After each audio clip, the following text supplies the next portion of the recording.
Friends, स्वागत है आप सभी का हमारे इस यूट्यूब चैनल विपुल एकेडमी पर।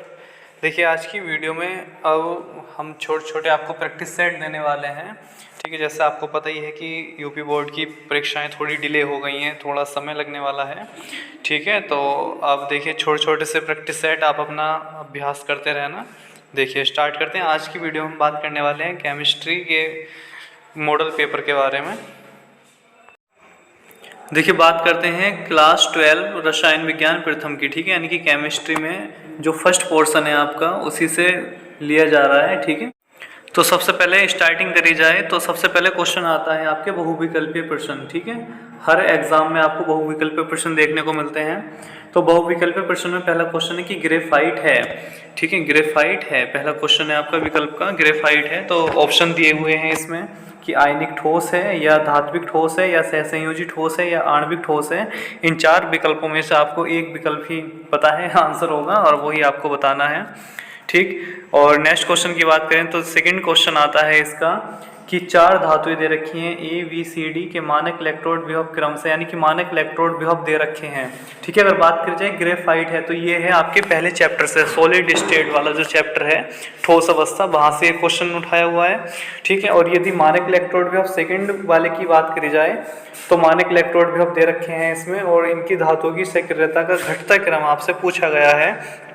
तो ये आपको मिलेगा जो जिसमें विद्युत रासायनिक श्रेणी वगैरह की बात हुई है। ठीक है, उस चैप्टर से ये क्वेश्चन है। मानक इलेक्ट्रोड विभव वगैरह भी काफ़ी मोस्ट होते हैं वहाँ से। तो सेकंड क्वेश्चन हो जाता है। फिर थर्ड क्वेश्चन की बात करते हैं तो थर्ड क्वेश्चन है कि शून्य कोटि की अभिक्रिया के लिए वेग नियतांक का मात्रक है। ठीक है, ये आपको बताना है। ऑप्शन दिए हुए हैं, जो ऑप्शन सही है वो आपको एनालाइज करना है खुद और खुद बताना है।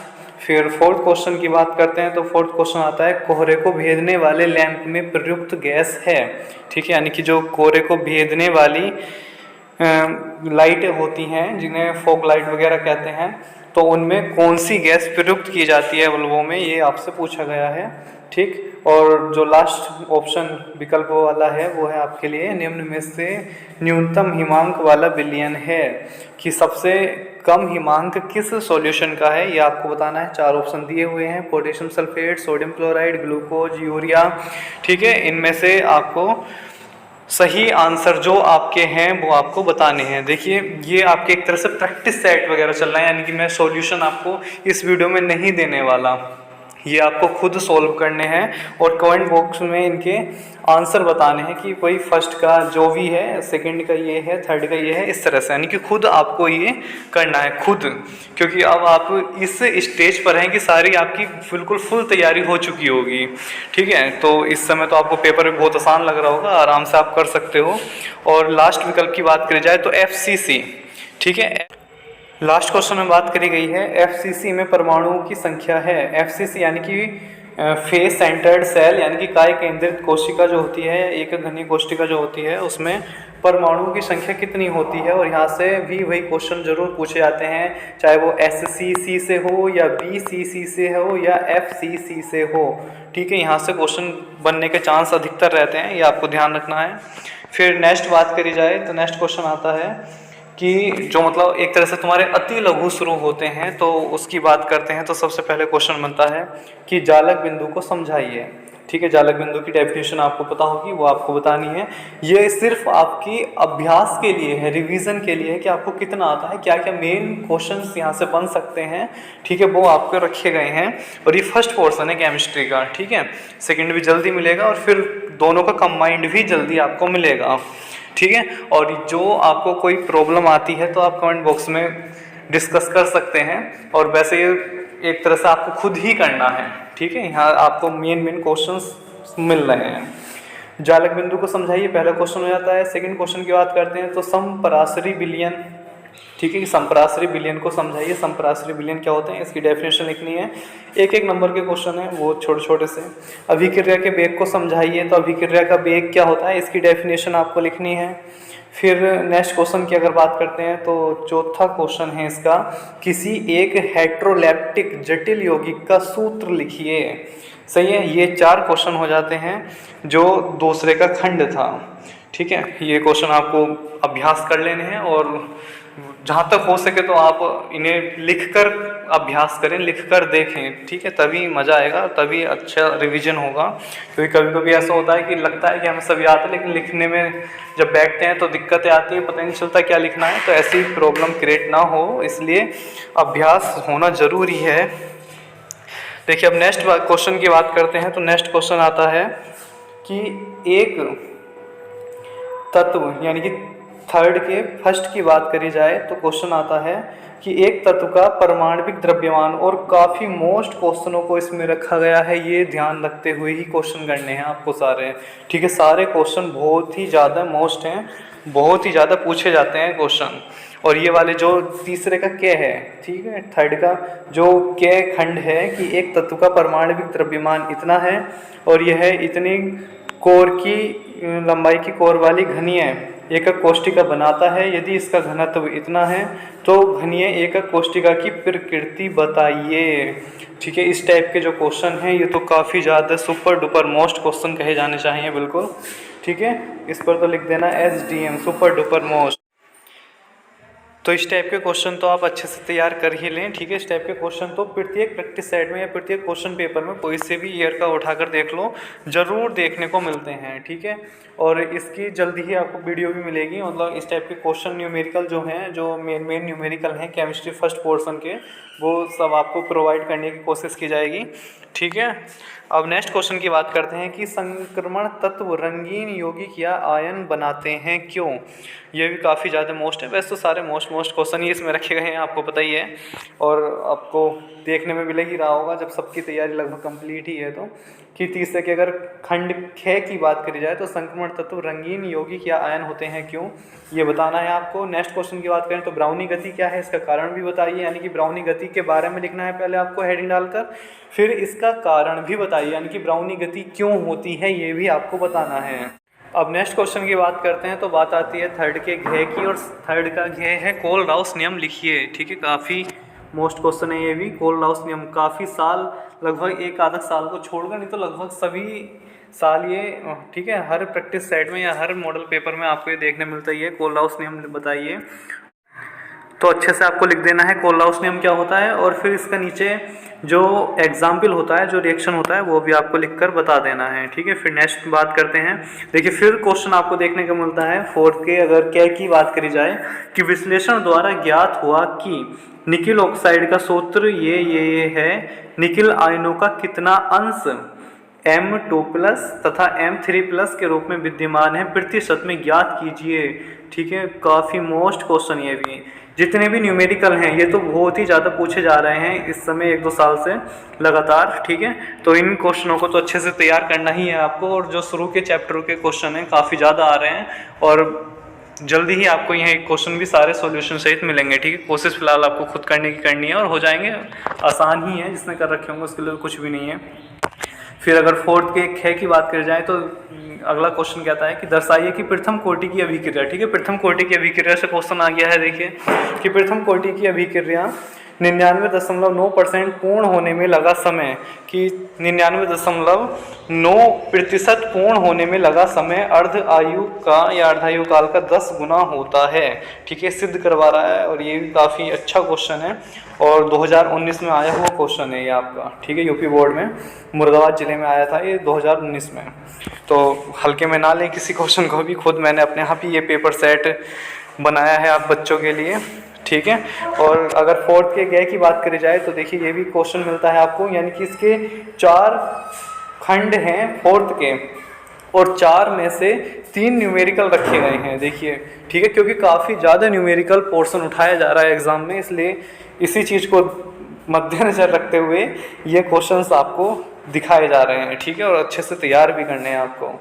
तो अगर गै की बात करी जाए तो 1.822 ग्राम कार्बनिक पदार्थ है कोई, और M यानी कि उसका अणुभार वगैरह दे रखा है 155 को 100 ग्राम, और C6H6 यानी बेंजीन में घोलने पर आगे लिखा हुआ है हिमांक में 0.60 डिग्री सेंटीग्रेड की कमी होती है, तो बेंजीन के मोलल अवनमन स्थिरांक की गणना कीजिए। देखिए मोलल अवनमन स्थिरांक पूछा गया है, मोलल अवनमन स्थिरांक, तो इनकी डेफिनेशन भी और ये आपको क्वेश्चंस भी सब आने चाहिए, ठीक है। ये क्वेश्चन करना है। फिर नेक्स्ट क्वेश्चन की बात करते हैं तो नेक्स्ट क्वेश्चन आता है हार्डी-सोल्जे नियम क्या है, उदाहरण सहित समझाइए, ठीक है। बहुत ही ज़्यादा अच्छे क्वेश्चनों को इसमें छांट कर रखा गया है, हर साल आए हुए क्वेश्चन हैं किसी न किसी पेपर सेट में ज़रूर। बहुत अच्छे क्वेश्चंस हैं इसमें सारे के सारे, तो अच्छे से तैयार करने हैं आपको सारे क्वेश्चन, ठीक है।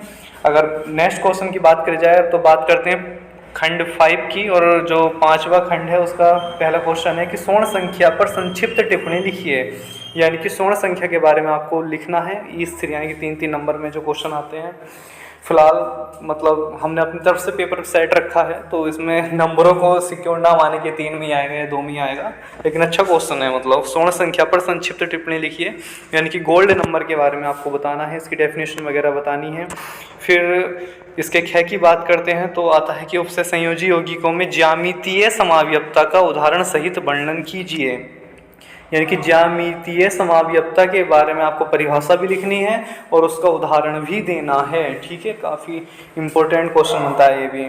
फिर अगर क की बात करी जाए तो मोलरता को समझाइए तथा शुद्ध जल की मोलरता ज्ञात कीजिए। देखिए मोलरता को समझाइए, यानी कि मोलरता की आपको डेफिनेशन लिखनी है पहले, और फिर शुद्ध जल की मोलरता ज्ञात कीजिए, यानी कि जल की मोलरता भी निकाल कर दिखानी है। और ये विकल्प भी बनता है अपने आप में अकेला कि शुद्ध जल की मोलरता है, ठीक है। इतना सा लिखा हुआ आता है तो ध्यान रखना कितनी होती है, 55.55, ठीक है। 55.56 या 55 या 55.5 ये आपको ऑप्शन मिल जाते हैं। विकल्पों में भी काफ़ी ज़्यादा पूछा जाने वाला क्वेश्चन है कि शुद्ध जल की मोलरता या अशुद्ध जल की मोलरता कितनी होती है, या होती है तो 55.55 होती है, ध्यान रखना है, ठीक है। जल का घनत्व वगैरह दे देगा आगे, और निकालनी है आपको। बहुत आसान सा क्वेश्चन होता है ये और इम्पोर्टेंट होता है। तो मोलरता हुई, मोललता हुई और नॉर्मलता हुई, ये तो आपको सब अच्छे से तैयार कर ही लेनी है, और इनसे संबंधित क्वेश्चंस भी। अब बात करी जाए 5th के डी की तो आता है द्रव स्नेही और द्रव विरोधी, ठीक है। द्रव स्नेही और द्रव विरोधी कोलाइडी विलयनों को उदाहरण सहित समझाइए। यानी कि द्रव स्नेही और द्रव विरोधी कोलाइडी विलयन की आपको डेफिनेशन भी लिखनी है और फिर उदाहरण भी इनके देने हैं कि ये द्रव स्नेही है, ये द्रव विरोधी है, इस टाइप से आपको ये बताना है। अगर बात करी जाए 6 की, ठीक है, और इस क्वेश्चन में 6 ही क्वेश्चनों को रखा गया है। तो अगर 6 की बात करी जाए तो 6 में आता है संयोजकता आबंध सिद्धांत, ठीक है, वैलेंसी बॉन्ड थ्योरी, वीवीटी भी बोलते हैं जिसे, कि मुख्य अवधारणाओं का वर्णन कीजिए। कि संयोजकता आबंध सिद्धांत या वीवीटी की मुख्य अवधारणाएं, यानी कि वीवीटी में क्या क्या चीज़ बताई गई हैं इसके बारे में आपको बताना है। यानी कि इसका जो संयोजकता आबंध सिद्धांत जो है उसके जो पॉइंट हैं और किसने दिया है, ये सारी चीज़ें आपको लिखनी है बढ़िया करके, और बहुत बढ़िया क्वेश्चन है ये भी। और एक होता है क्रिस्टल क्षेत्र सिद्धांत, वो भी आपको तैयार कर लेना है इसके साथ साथ। फिर अगर 6 के ख की बात करते हैं तो है हेबर विधि द्वारा अमोनिया का उत्पादन, ठीक है, कि हेबर विधि द्वारा अमोनिया का उत्पादन रासायनिक समीकरण द्वारा वर्णन करके कीजिए तथा अमोनिया के 2 रासायनिक गुण सहित 2 उपयोग भी लिखिए। देखिए ये भी काफ़ी अच्छा क्वेश्चन है और आसान से ही है कि हेबर विधि द्वारा आपको अमोनिया बनाकर दिखानी है, ठीक है, बना सकते हो आराम से। N2+3H2 रिवर्स एरो लगकर 2NH3 बन जाता है, ठीक है, ये हेबर विधि द्वारा। तो हेबर विधि आपको अच्छे से याद कर लेनी है अमोनिया के निर्माण की, और समीकरणें भी लिखनी है कि कैसे कैसे बनी है, और 2 रासायनिक गुण भी लिखने हैं, ठीक है।